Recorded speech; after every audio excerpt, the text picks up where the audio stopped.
E eu quero que você abra sua Bíblia ou acompanhe na projeção. João, capítulo de número 1, versos de 1 a 3. Esse é o texto inicial que nós vamos ler nesse momento. Em João capítulo 1, versos de 1 a 3, diz a palavra: no princípio era o Verbo, e o Verbo estava com Deus, e o Verbo era Deus. Ele estava no princípio com Deus.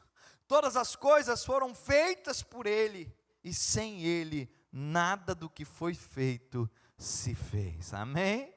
Vamos aplaudir o Senhor pela sua palavra, queridos. Aleluia. Queridos, você tem noção do impacto que foi ouvir isso? O povo está buscando com toda a sua alma entender como que as coisas se deram. O povo está buscando com toda a sua vontade, com todo o seu entendimento, e indo ao extremo do intelecto humano, porque eram os maiores pensadores da época, e eles conseguiram chegar na ideia de que o universo havia sido criado e era sustentado pelo Logos, pela palavra, pelo Verbo. Até aí eles caminham. Mas vem João, com a palavra revelada de Deus, e ele diz: olha, o Verbo, desde o princípio ele estava com Deus. Na verdade, o Verbo é Deus. E sem Ele, sem o Verbo, nada do que foi feito se fez. Imagina que vontade, que não deve ter surgido no coração daqueles homens, ou da cultura da época já de João, da época que o Evangelho é escrito, da época que os ensinos dessas escolas filosóficas estavam todas caminhando até chegar neles. Imagina como não deve ter sido a vontade deles conhecerem quem era esse Verbo, quem era essa palavra, quem era esse capaz de criar todas as coisas e sustentar cada uma delas. João está dando clareza de que a origem, de fato, não se dá da forma como muitos outros pensaram. Não é. Aquela forma que eles enxergavam ou interpretavam estava equivocada. O universo, o cosmo, tudo que existe, não foi criado por briga de divindades. Não, claro que não. Ele também deixa claro que, por mais importante que fossem os elementos, água e ar, não eram eles os responsáveis pela criação de todas as coisas. E agora ele diz assim: olha, vocês chegaram ao entendimento de que é a palavra, só que essa palavra tem vida. Essa palavra existe como uma pessoa, não como um pensamento intelectual apenas, não como uma compreensão daqueles que sabem mais em detrimento daqueles que sabem menos. Porque o ensino filosófico da época era o seguinte: olha, existem dois tipos de pessoas aqui na terra. Existem aqueles que são os naturais, os comuns, e existem aqueles que, através do ensino, do intelecto, da filosofia, atingem uma outra dimensão. E como Platão pensava, nós só vamos conseguir alcançar de forma tátil esse mundo de coisas perfeitas através desse conhecimento. Mas João vem dizer: olha, não é conhecimento por conhecimento, não é intelecto por intelecto, não é razão aprendida, compreendida, ensinável, não é isso. O Verbo é uma palavra, e essa palavra tem vida, e essa vida de João, aconteceu algo com ela.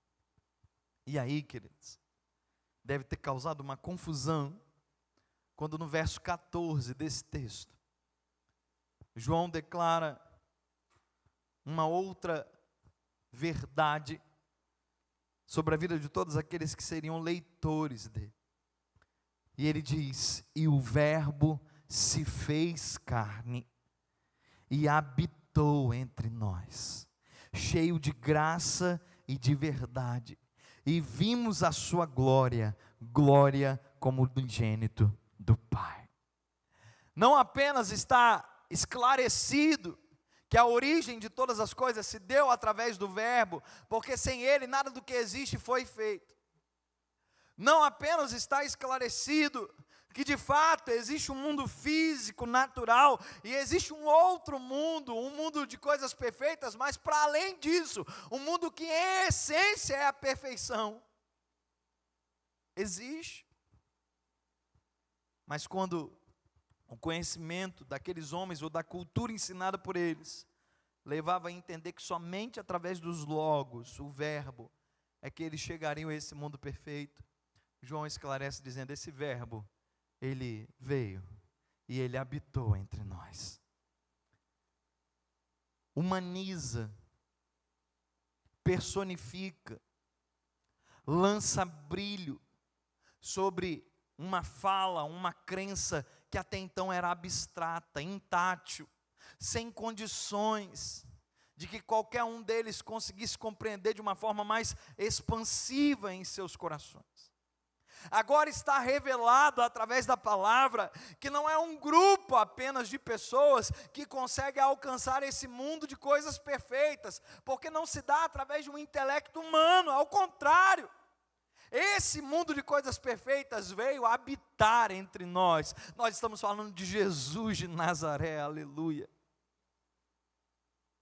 Ele que é a razão, Ele que é a palavra, Ele que é o verbo, Ele que é o logos, veio habitar entre nós, e como demonstração, vimos a sua glória, como a glória do unigênito do Pai, cheio de vida e de verdade. Meu irmão, o evangelho não se trata de um instrumento como esse, que para muitas pessoas não passa de um livro. Evangelho não são algumas folhas impressas em uma casa publicadora, numa editora, não é isso que é evangelho. Evangelho é vida, evangelho é uma pessoa, evangelho habita entre nós. Por quê? Porque a boa nova que consiste no significado de evangelho é de que a palavra, ela habita entre nós. Queridos, quando eu paro para pensar em um dia como esse, dia comemorativo, dia alusivo ao dia da Bíblia, dia que se comemora a palavra do Senhor, eu preciso que você se distancie de uma ideia propagada aí fora. Que ideia é essa, pastor? Uma ideia equivocada, errônea. O que nós estamos comemorando, queridos, não é isso enquanto objeto. O que nós estamos comemorando não é isso enquanto utensílio de um lar. Algo que a gente põe em cima de uma mesa, algo que a gente põe aberto em algum móvel. Não é disso que nós estamos falando.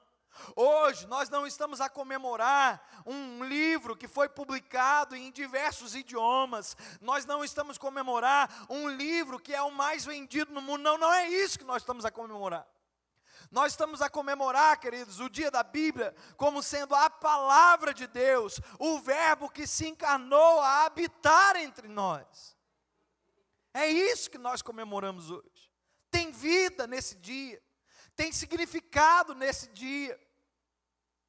Você pode ter na sua casa várias outras coisas, que nessa visão equivocada lá de fora sobre o dia da Bíblia, talvez essas coisas estejam equiparadas em grau de valor, em grau de importância. Sejamos sinceros. Talvez você olhe do ponto de vista natural, humano. Se uma pessoa entrasse na sua casa e dentre tudo que tem lá, ela resolvesse roubar a sua Bíblia, provavelmente você chegaria em casa e ia dizer: nossa, que alívio, só foi a Bíblia. Tinha coisas de muito mais valor aqui dentro. E quando você fizesse essa análise, eu não me chocaria com ela, porque essa análise viria de algo natural. É você falando de um livro que do ponto de vista natural e humanizado, a gente compra por um valor monetário. Existe como ser presenteado, existe como ter vários desses. Mas, meu irmão, não é isso que nós estamos a celebrar no dia de hoje. Porque podem me roubar esse item chamado Bíblia Sagrada, mas ninguém tira de mim a palavra que está em meu coração. ninguém tira de mim o verbo que se encarnou e que veio habitar entre nós. Ninguém consegue removê-lo da minha vida. E quando eu vivo o dia da Bíblia, eu comemoro isso, a palavra que está entre nós.